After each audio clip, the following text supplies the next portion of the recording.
I'm Steve Altman. This is a crash course in narrative design.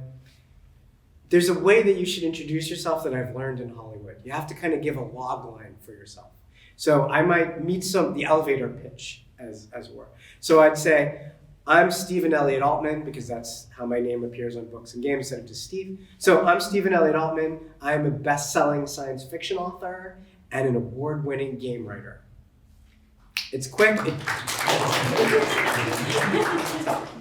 By the way, you guys are all going to be my colleagues, so I'm just here to impart as much information as I can to you, and in the hope that you will impart this information to other writers and narrative designers as you go and you're working with them, as you experience your long career, hopefully, in the game world. In Hollywood, there's a big mentality of you come there, you get mentored by people who've been in the business, especially with writers, and then you're expected to give back.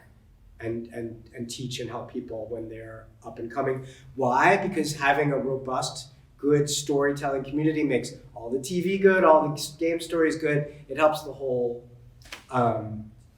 metaverse of writing get better and helps everybody get more jobs. And just it pumps up the industry, makes it a higher level for all of us. So, where do we want to start? So, I will encourage all of you to come up with kind of the elevator pitch of who you are when you identify yourselves. You just kind of throwing it out there, who you are, what you're doing, and you need to be able to do that for your project too. I'm writing an Ancient Aliens game. It's based on a television series in the States, a long-running series, 16 seasons, where they believe that aliens in our distant past helped humans evolve. You need that one sentence that tells it.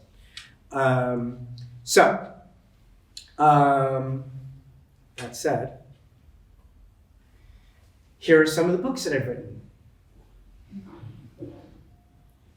And here is a book trailer for one of the books I've written, because you always need a calling card for a project that you're working on.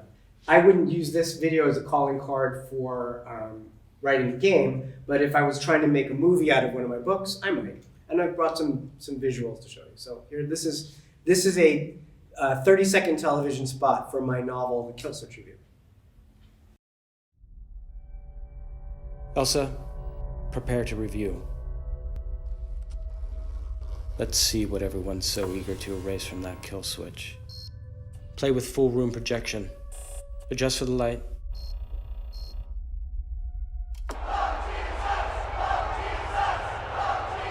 My God. From the best-selling author of DEPRIVERS, The Kill Switch Review, a haunting new sci-fi novel. KillSwitchReview.com. And so, as a writer, it's really fulfilling when something gets made by others. Like when some part of your imagination is built right before your eyes. There's nothing that's better than that. Does that sound good? Everybody could hear? Everybody's good? Okay, let's talk about the difference between a narrative designer and a game writer. I found this definition in Wikipedia. Let's just have a read. A narrative designer is a role in contemporary video game development, the focus of which is to design the narrative elements of a game based on how players interact with its story, which differentiates it from video game writing. In their 2018 talk at the Game Developers Conference, writer and narrative designer duo Molly Maloney and Eric Sturp described the difference as one where the writer focuses on the characters within the game, while the designer focuses on the player's experience of the story of the game. And so we'll refer back to this a few times as we go in the practice that we're going to do in the second half. Half of you are going to play the role of game writers, and half of you are going to play the role of narrative designers. So in the back of your mind, you can start thinking about which of those roles you want to take up. And when we break for dinner, I'm going to ask that you guys team up, pairs of two. So it's good if you have one game writer and one narrative designer while we're having dinner. It's a good reason to chat and meet everybody in the room, because you guys are all in Estonia. You guys are all in game development. These faces that you're seeing in this room are going to be faces that you're going to be seeing a lot of times over the years on different projects. They may not be working on a game today, but 2 years from now, you might be working together. And you guys, this is it's a small country, right? You guys are going to be working together a lot. Okay, got that. I can make a copy of this slideshow available so you don't have to write everything down. Okay, let's just talk about what makes a writer for a second. I've often said to people that back in caveman times, they would have the men go on the hunt and the women would be cooking whatever animal they hunted or preparing whatever vegetables they picked. And there was this one guy that went on the hunt, that came back, and then when everybody was sitting around the campfire at night and the cooking was over, he told the story of the hunt. He was the storyteller to the women and children who weren't there to experience it, so they could know what had happened during the day and know the history of the tribe. Maybe somebody got gouged and somebody fell off a cliff and somebody was super brave, right? So there was a person who told the story, and I think I was that guy in a past incarnation. When I played Dungeons and Dragons with my friends, how many of you guys played D&D? About half the room. When I was playing Dungeons and Dragons with my friends, I remember I sat down for the first game and we were rolling our dice and creating the characters, and then there's the Dungeon Master, right? The one telling the story. And I said, oh, no. I'm supposed to be that guy telling it. And so I knew kind of early on that I was supposed to write. And I started writing books and comic books. And then so now this takes me to how I got into the business. So I'm from New York, but at the time I'm living in LA. I'm having one of my novels turned into a television pilot. And my manager at the time is out playing golf on the golf course with the then, he had just left as chairman of Activision. His name was Howard Marks, and now he had formed Acclaim Games. And he said to my manager, I need a writer. And my manager said, I've got the guy for you. So I went and met with Howard Marks. I was a player, but I'd never written a game. And to be honest, there wasn't that much story going on in games when I would start working on this game, Nine Dragons. This was one of the handful of first MMORPGs.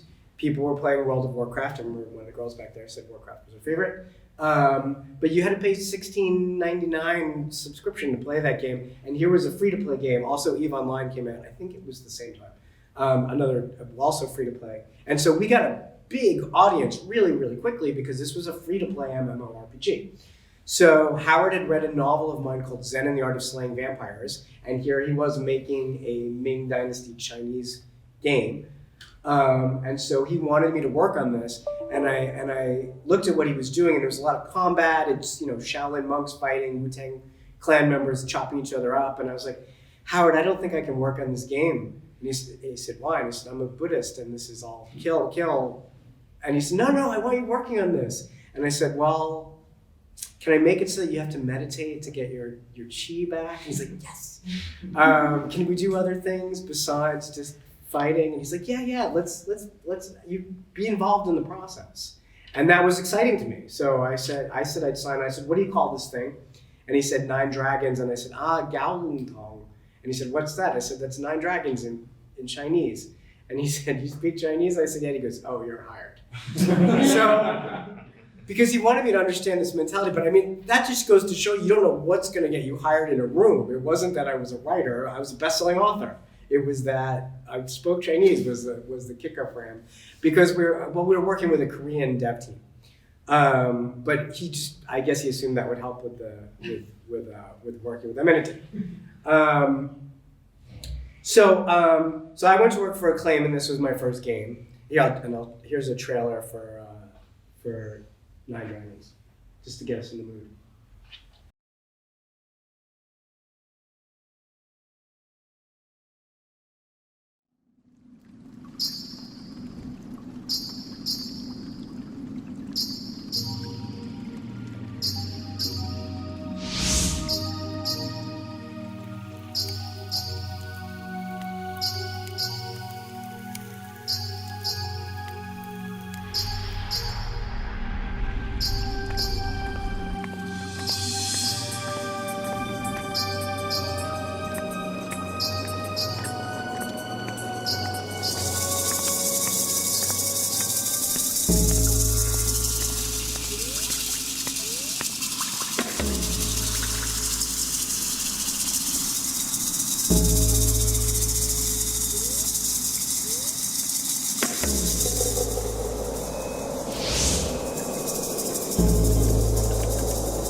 Okay, so here I am writing a game. I don't know, didn't know the first thing, and there was no one to teach me. So I got sheets like this from Korea, and they were writing the what happened in the quests in Korean characters. And then I had to take them and get them translated very roughly, and then I realized pretty quickly that there was no story that I could use. And what elements they did have in some of the beginning quests from their writers, because it was a Korean-built game that Acclaim had taken over. And so it was my job to make it viable for a Western audience.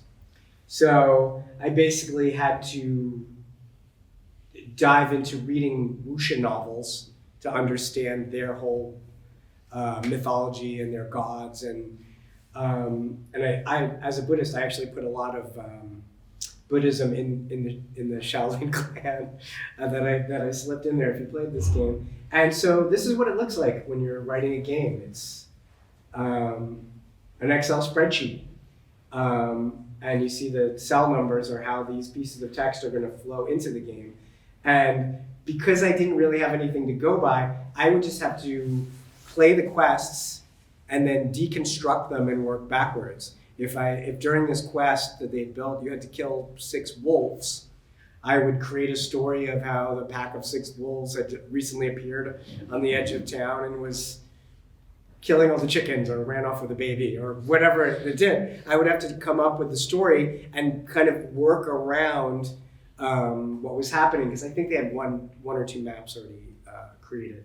And then later it would become easier because I was writing the quests at the same time as they were building them. But here, this is an example of what I spoke about earlier, which is that the quests were already built and I had to just wrap text around it. So that's what that looked like. And then, while I was deconstructing the text, I also had to create a lore. And the lore did not exist in game. The lore was going to live on the website, but I took the images of the heroes they had in game, like that girl. Actually, she was a student of the Sacred Flower clan, which is an all-girls female clan, which they didn't actually have back in the day. But we wanted a clan that the girls would feel comfortable joining. Funnily enough, we thought girls would all join that female clan, but as we know nowadays, it's quite common that men are playing female characters in the game. And then I remember sitting at a conference and they said, why do men play female characters sometimes? And I said, because that's what they're watching on the screen. They're looking at a female character running around on screen. So it made absolute positive, nothing to do with what gender you are or what your sexual predilection is. It's just, what do you want to look at if that's what you're watching in a game where you can see your character in 3D and dress them in front of you.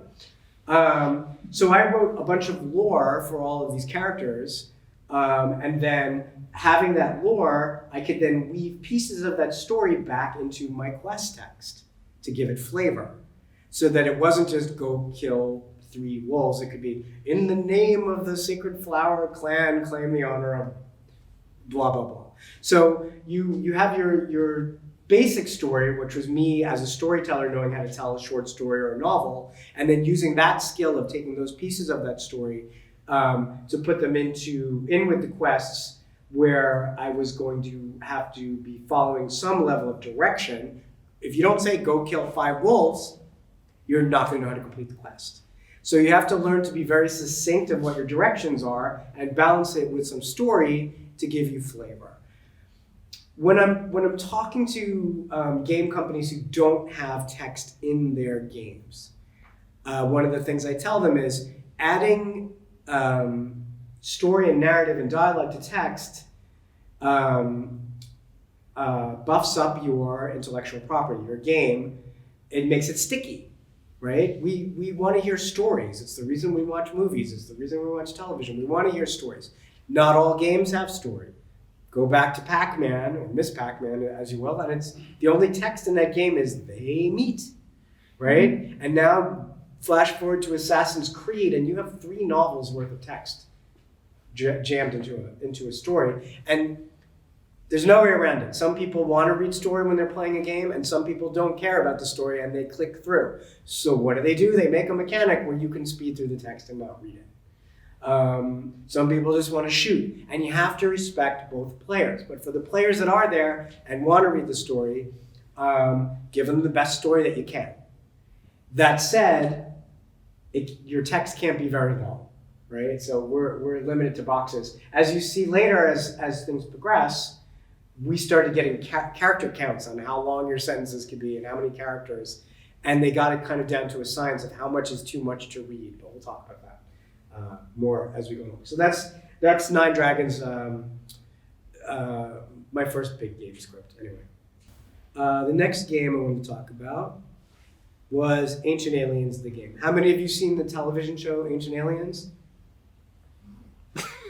Very popular in the States. It's on a channel called the History Channel. It's been going for, I believe, 17 seasons now. And it's a show that talks about that some alien intelligence helped man develop to the state they are now, right? Let me talk about how I came into this game. So I'm a game writer, I'm a storyteller. I go to E3, I use their meeting app, and I meet with Nestor, who was the head of the History Channel's game development team. And he said, I've got this game, I can't tell you the name of it. There's a lot of secrecy that goes on in this business. Can't tell you the name of it, but I think it could use a story. I think it could use a writer. It's a city builder, and there's no story in it so far, but I think it needs it. And I said to him, well, why don't you talk to the developers, whitelist me, let me play what you've got, and then I'll come back with you with a white paper on what I think I would do with the story.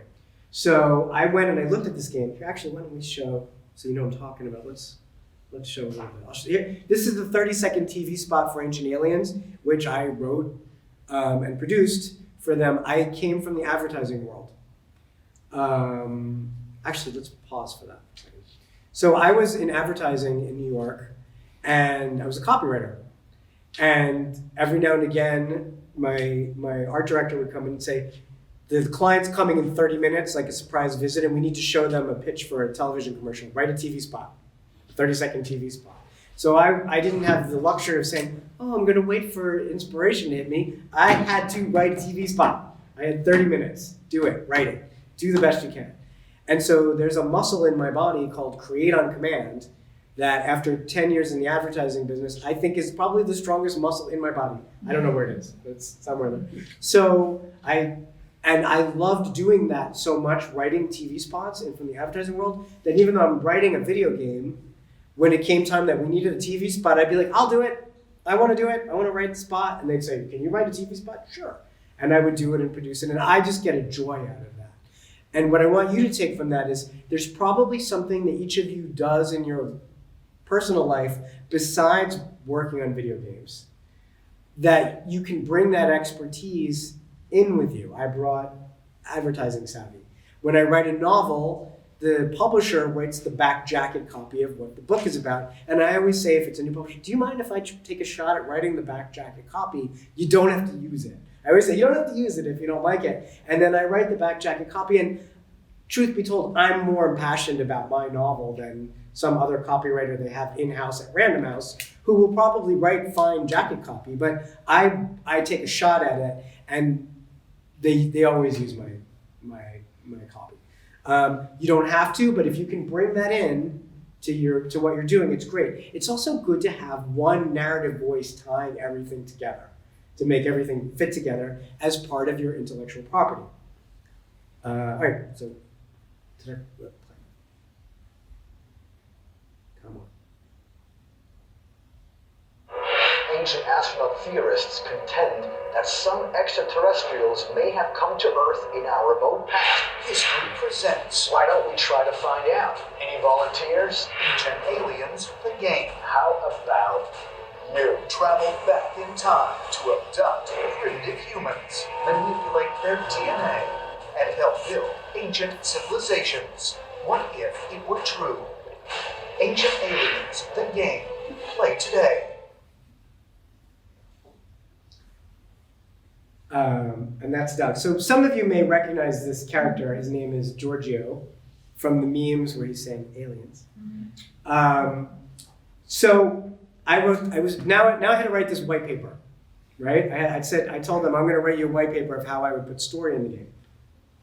So I looked at this city builder that they were building, and I thought, I don't know who I am in this game. There was an alien gray in a little bubble saying, put 50 blocks on the pyramid as a quest. Not as a quest, but just like it was a direction so that you'd learn the mechanics of the game in the tutorial. And I thought, all right, the first thing I want to do is I want to take Giorgio, who's kind of the face of the television show, and put him in the game. And everyone said, how are you going to take Giorgio, who's contemporary, and put him in ancient Egypt building a pyramid?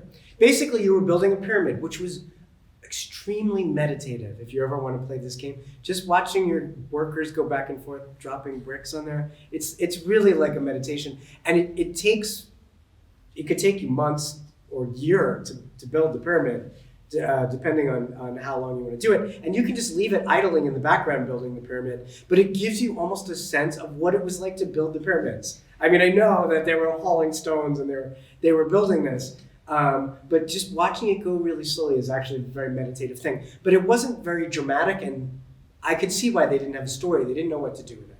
So my basic take on just the story part. Well, on the game mechanic part, as a narrative designer, I said, let's put in a quest system and have characters that we can identify with, that recur, and we'll talk to them. So that's what we did. We did put in a quest system. This is a quest character of Giorgio sending you on a quest in the game, popping up in front of the map where we happen to be super zoomed in on the line. But so here's the story I said. Okay, so we're in now, and there's an anthropology class or a history class. It's the History Channel that I'm doing this for. And Giorgio is teaching it, and he says, is there a connection between the ancient pyramids and humans putting value on gold? Why do we put value on gold? It's just a rock that we dig out of the ground. Who taught us that gold means anything? Why? But the ancient astronaut theorists believe that gold had certain value off of our planet, let's so to say, and that maybe they had come here to mine gold. This may sound crazy to some of you, but I'm going off on Ancient Aliens territory for a second. There was a writer named Eric Van Daniken who wrote a book called Chariots of the Gods, where he explored, could there have been aliens in our ancient past? And truth be told, the ancient is a history lesson, I didn't mean to do, but the ancient Sumerian texts, the oldest writing that we have as humans on this planet, on these clay tablets, tell this story, depending on how you translate it, of people like gods coming down from the sky and taking primitive humans and kind of uplifting them to be their workers and trading things with them so that they could mine gold for them. This is one of our oldest stories. So this gentleman, Vedanican, who was at the time, I hope I don't butcher the story, sorry, Eric, if you see this, he was translating biblical passages. His job was to translate the Bible. And he would read things like, this hero came down on a pedestal and there was much fire and noise. And he'd say, my gods don't need any kind of machinery to come down, but that sounds awful a lot like there's machines involved. So he started developing this ancient aliens theory that a lot of what they were seeing back then was misplaced science thought of as magic. Now, truth be told, if I bring my cell phone back to the 18th century and they see somebody talking to me through this, that feels like magic, right? That would feel godlike, that somebody was talking through this little box, or just the things that this could do. So misunderstood. I'm not saying there's aliens here. I'm not here to say this. But misplaced technology feels like magic if you take it back in time enough. 40 years ago, if you showed somebody holding a picture of a thing, like taking a selfie, and you saw what are they doing? They're looking into a little box at themselves, like, hi. Like you couldn't figure it out then. So it's not that far-fetched. Anyway, I had to take these theories that they had in the show and stay true to them and mix them into a game. So you go back into the past. He past life regresses you to your time in ancient Egypt, so that you can go find evidence of were there aliens there intervening or not. And so I let him be a quest character that could still talk to you telepathically, and that's how I got him back into ancient Egypt. To be honest, Assassin's Creed has a very similar mechanism, so that wasn't all that far-fetched. So, but we're still writing text in Excel spreadsheets. They put in the quest system. I made that your character goes back in time. He gets abducted, like you saw that abduction scene there, because back in time you abduct humans, make them into minotaurs, eventually you escalate them up into robots, so that you have better workers to build your pyramid faster, cleaner, quicker. All the while the aliens are teaching us math and science, and they're helping humanity. So there was no warfare involved. It was a very positive story. As you know, I'm a Buddhist, so I'm trying to keep it positive. So basically, you go back in time, they abduct you, and they make you into a half-human, half-alien hybrid. Because now I've got drama. You want to help the humans, who are your progenitors, and you want to get back in your time eventually, and you want to help the aliens with their tasks. I put you in the middle so I could create dramatic situations between the gray aliens and the humans when they would be at odds. Because you need drama to tell a dramatic story that will make the audience interested in what happens next. Oh no, one of my characters could die. You have to get that emotional adrenaline surge that you care about your characters, and I couldn't make you care about your characters unless you were in the middle when I added in the story. These are the things that your writer has to take into account when making a story for your game. It's not just blasting things. So I got Giorgio in the game. I asked for a quest system, and then the History Channel brought this to the devs who were building the game, and they said, yeah, we want that guy to come in and write our story, because the good story made the work they were doing shine. So treat your writers well, and they will make your game shine, so that your game works and sells, so that you'll either work on the next game for that company or have, to your credit, a game that was successful. The writers are your friends. And then I had to work with Giorgio and get him to read the script, which was fun. It was being kind of a voice coach. And no, we have to say it quicker. We don't have time. We have to match it. So he was what a pleasure to work with. And I got to say aliens. One of those most surreal moments was Giorgio came in this day to see the game for the first time. And so he's playing the game. And so I'm sitting there watching Giorgio learning to play the game from Giorgio on screen, giving him a very surreal moment. Wonderful. Then I was at the History Channel working on their Alien game, and I saw that they were doing a new television show called Project Blue Book, which was about the U.S. government's investigations. This is the real stories of them investigating UFOs in the 1950s. And this character here, Alan Hynek, who's became kind of entered American stream of consciousness in the movie Close Encounters. They have an actor that's actually playing Hynek. It's kind of the one they're directing when the UFOs come down in homage. He was teamed up with Air Force personnel to help debunk UFO sightings in the 50s when we were seeing UFOs all over the place and couldn't explain what was in the sky. But he started to become very skeptical. So I read the first few scripts for the show, and I was at a game convention, and I met some developers from Sweden, and I said, this would be a great hidden object game. And they said, we love Project Blue Book. Oh my God, these are the Air Force investigations, and they were really into it. And I actually helped make the deal with the History Channel that they would build this game. So I was there right from the beginning on this particular one. And I'd never written a UFO project before, and suddenly I was the go-to UFO guy on there. But I mean, it's science fiction. I was a science fiction writer. Let's look at the trailer for Project Blue Book. Yeah? History presents Project Blue Book, the game. Join the investigation into real UFO reports. Play inside the most haunting episodes with the characters you love. You're the only person I trust right now. Discover new cases that are not of this world. Control, is there any other aircraft in the vicinity? Negative. You uncover the truthful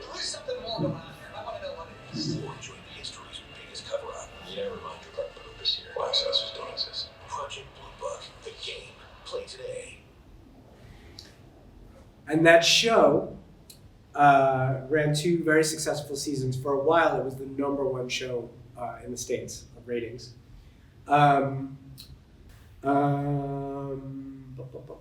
It made me feel like I was an important part of the franchise when I got to meet with the writers on the show.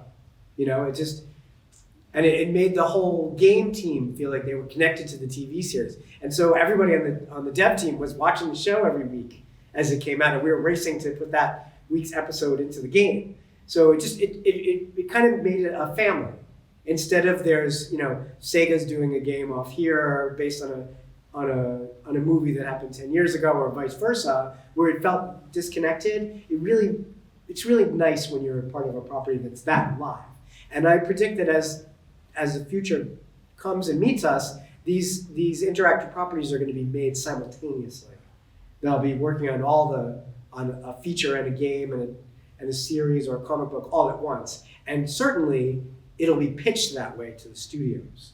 When you go in and talk about your IP, how is it a comic book, how is it a book, how is it a movie, how is it a video game? Of course, a game can take 2 years in development, whereas a movie might only take 1 year in development. So oftentimes, what does that mean? The game could be the first property. In a world where you're going to make all of them, the game may have to start first. So we in this room may be the ones that have to go first on a given IP. And if we're going first, the IP could live or die on what we do, just to show you your importance in the food chain here. Okay, next. Keep going. Project Blue Book. But for Project Blue Book, I wasn't working in Excel. Wow. This is a program called Final Draft, which is the screenwriting program. So I decided to write it as a screenplay first, because I was going first. There was nothing built. So I wrote it as a script for 2 reasons. One was, this is the easiest way for me to write. It's mostly dialogue throughout the game. But second, I needed to get these scripts approved by the showrunners on the TV show, and they didn't want to read my Excel spreadsheets to read this story. And they weren't going to be able to follow along easily. So I needed to get them to agree first, so it started out as a script. Now, how many of you have built a game? Raise your hands. Okay, so you know that there's a very important document called the game design document. And all departments have to follow the game design document, and when in doubt, go to the game design document. In this situation, my script became the game design document because it was the first document that happened. It wasn't just the dialogue. It was saying this X happens. Now we play an object scene. Now this comes up on screen during the tutorial. I wasn't just the game writer. I was the narrative designer, which meant it was my responsibility. Remember that definition in the beginning? It was my responsibility to say, where is the text coming into the game? What's happening when I'm seeing this text? And sometimes you're just recording it because it's been built in a script, and sometimes you're calling for it. I'm not just a writer, I understand game mechanics, so I could say, I need a hidden object scene here.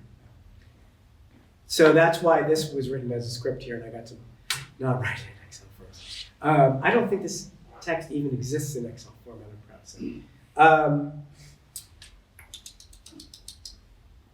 What did I want to say? Oh, really interesting thing happened with this. Remember I talked about in Pearl's Peril how it was he said, she said, he said, she said, 4 pieces of dialogue. I was suddenly taking, if I was doing it, the pilot episode, which is also the first case in this game, is a recreation of the pilot, the TV pilot.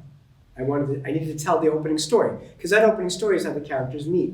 And if I told the story of the characters meeting in a different way, it wasn't going to feel like the pilot, right? I couldn't recreate the origin of how the characters met. So I decided that it was up to me, they took my advice. I said the first case in the game, case 101, should kind of match the pilot, episode 101. Why they call it 101 instead of episode 1, I don't know, but the TV business does this and I followed it in the game room. So, season 1, episode 1, probably. So, in a 1 hour TV pilot, there's a lot of dialogue going on. And in this case with he said, she said, he said, she said, I couldn't match the scenes. I wasn't trying to match the scenes. I had to kind of dilute them and distill it down to the bare bones, which, as you can imagine, then the guy who wrote the pilot is reading it, going, you really you shredded me, you cut it down to. But that's what we do when we write in multimedia. I was a novelist first too. I understand long form, but you had to cut it down. There is only so much attention span on screen, as Wuga proved, how long you could read for. So, bringing that to bear, I kind of wanted more than he said, she said, he said, she said, to match. And however I did that first case was going to be even my later cases that wasn't matching an episode. I was going to be setting the tone and how many times people spoke. So I went to the GameDevs with 8 lines of dialogue, doubled it. He said, she said, he said, she said, he said, she said, he said, she said, he said, she said. And they said, whoa, there's no way. And they tested it, and it was too long. It was just much too much to take before you did a hidden object game. And so they said, you got to cut it. And I went over, this is one of my writer's moments where I can't, how do I tell this? I can't do it. I can't do it that quickly and keep the integrity of these episodes so that the writers themselves will be happy with these shows and greenlight. Like, I thought, oh my God, the sky is falling. It's going to fall apart. And then I proposed something, which is why it's important that you have narrative design skills. I said, I wanted to test the theory.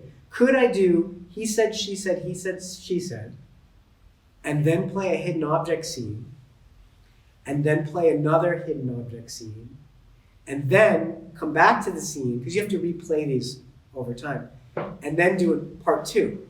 He said, she said, he said, she said. Will the viewers, the players' patience reset to read again? No problem. They had no problem having a second set of dialogue. And I got to play the second set of dialogue in the same scene. They were just looking for different hidden objects. And that solved that problem. This was an aha moment where my narrative design skills of doing this and watching the evolution of this hit upon an idea that worked. And again, the devs were like, it's not gonna work. And then we tried it and they said, okay, they acquiesced to me. But a lot of times, a lot of the developers I was working for were playing shooter games that didn't have any story, and they didn't understand why we needed any story at all. Why do we really need a story in this game? Some games need it, some games don't. This was a game following an IP, and it needed it, and that was how I solved that problem. Many of you are gonna have different problems arise like this, and you gotta think on your feet. So that saved the day there. Everybody was happy. Which brings us to Terminator. How do you work on a game when you just idolize this franchise forever? You start by walking into Paramount, and they have you sign a document that says you won't talk about the movie script, and they put you in a room and you read the script. And I just was sitting there, I'm reading the new Terminator movie, because I'm going to make a game based on this movie. And that was, for a science fiction author, this was quite a thrilling moment. So, went to work on Terminator Dark Fate. And here's a cutscene from it, which I also wrote as a script. I did work in Excel sheets too, but for the cutscenes, I thought I'd throw this at you. Because I felt like I was part of the movie franchise. I felt like I had to make the best Terminator game ever and tell a story that was worthy of John Connor and Sarah Connor and Arnold Schwarzenegger, and this wonderful film script that I had just written that I couldn't talk about at the time. And so here is part of the opening based on that script. Where are we on time, Andres? I know, but where are we? If you watch like 40 minutes, I think, Okay. you still have. Cool. Go. Everybody seen Terminator?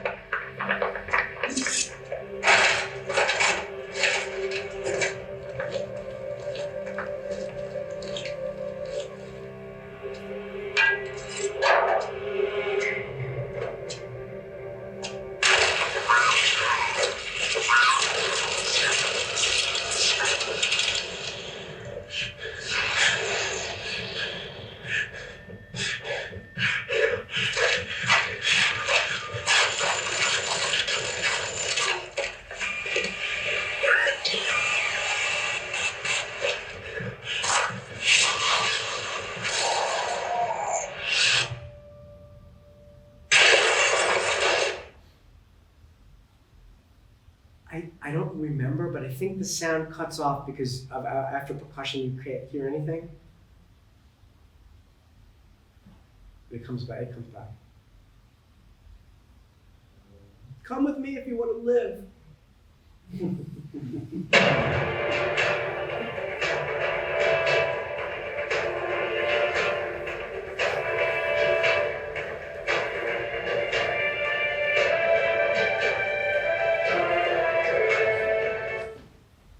All right, so I had a little story problem here, which was they told me the game was set in the future. You know, when you're watching Terminator, they always flashbacks and they go into the future and you see the war when Skynet is, the humans are fighting for their lives. So I'm in the future, so how do I have Sarah Connor in the game, in the future? How do I have Arnold Schwarzenegger? How do I get them into the future? Fortunately, this is a franchise that has time travel in it. I remember sitting in the meeting there, and they're like, how are we going to do this? We need to use these actors. And I said, well, the time travel element, they're needed in the future. And they're like, oh, that's the time travel. It was a revelation to them. But they weren't storytellers in the room. That's our job, is to come up with, we need to figure out how this makes some semblance of sense. All right, so that ends the lecture portion of the game. And to give you kind of an introduction to how I got in and what is a narrative designer and what is a game writer. So now let's talk about what we're going to do for our practicum. Wait. Oh no. I just wanted the alarm sound. All right, so the client has come to us and said, we have to build a game. We have an hour. After we have the right team, is when we'll do it. We're gonna have a little break. Are we close to breaking? Andre's left. He's probably getting food. We're gonna have a little break, but I wanted to tell you a little bit about what I want to do when we come back and get you set up. So, all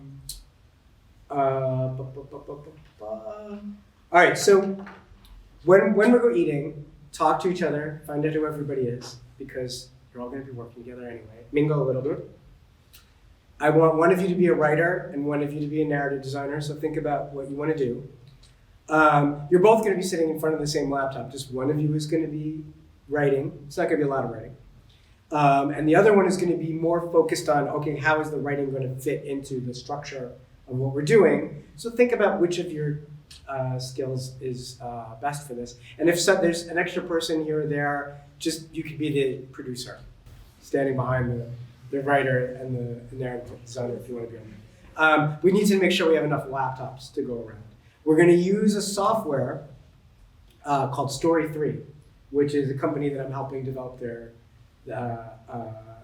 software for. It's a storytelling platform that feels a lot like you're writing for a game. And we're not going to write anything too intricate. It's only going to be several sentences, but it's going to give you a good feel for how narrative needs to flow into a branching story tree, basically.